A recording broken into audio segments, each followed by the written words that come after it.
नमस्कार मंडळी, स्टार प्रवाह वाहिनीवरील लग्नानंतर होईलच प्रेम ह्या मालिकेच्या पुढील भागामध्ये आपण पाहणार आहोत की आनंद निवास तोडण्यासाठी बिल्डर बुलडोजर घेऊन येतो। त्याच वेळेस आपण पाहतो जीवा आणि नंदिनी दोघेही बुलडोजरच्या समोर हात जोडून त्यांना न पाडण्याची विनंती करू लागतात। तर इकडे आपण पाहतो काव्याने सर्वांसाठी नाश्ता घेऊन आलेली असते। त्याच वेळेस त्या नाश्त्याची चव चाखल्यानंतर पार्थ अतिशय आनंदित होतो आणि बोलतो, वा, आज तर तुम्ही स्वयंपाकामध्ये आईच्या चवीवर देखील मात केलेली आहे। आणि त्याच वेळेस त्या ठिकाणी माननी येते आणि ती पार्थला प्रश्न विचारते की आज कोणी कोणावर मात केली बरे।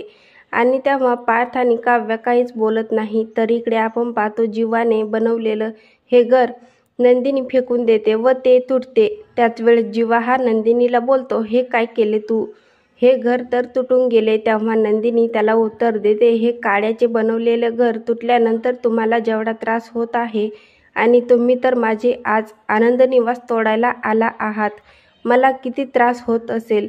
तर इकडे आपण पाहतो माननी ही काव्याला बोलते, काव्य तुझे हे वागणे अजिबात योग्य नाही।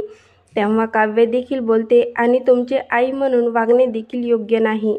तुम्हाला वाटते ना मी हे घर सोडून जावे, तर ठीक आहे, मी हे घर आणि तुमच्या मुलाला कायमस्वरूपी सोडून जाते।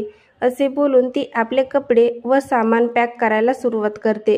तर इकडे आपण पाहतो नंदिनी देखील जीवाला बोलते, जीवा आता मी यापुढे तुमच्याबरोबर एक क्षणही देखील राहू शकत नाही। असे बोलून ती देखील जीवाला सोडून निघून जाऊ लागते। आता पुढील येणाऱ्या भागामध्ये काव्य व नंदिनी पार्थ आणि जीवाला कायमस्वरूपी सोडून जाणार का, हे पाहणं अतिशय मजेदार ठरणार आहे। लग्नानंतर होईलच प्रेम ह्या मालिकेचे नवनवीन अपडेट पाहण्यासाठी आपल्या चॅनलला लाईक करा, शेअर करा आणि सबस्क्राईब करायला विसरू नका। धन्यवाद।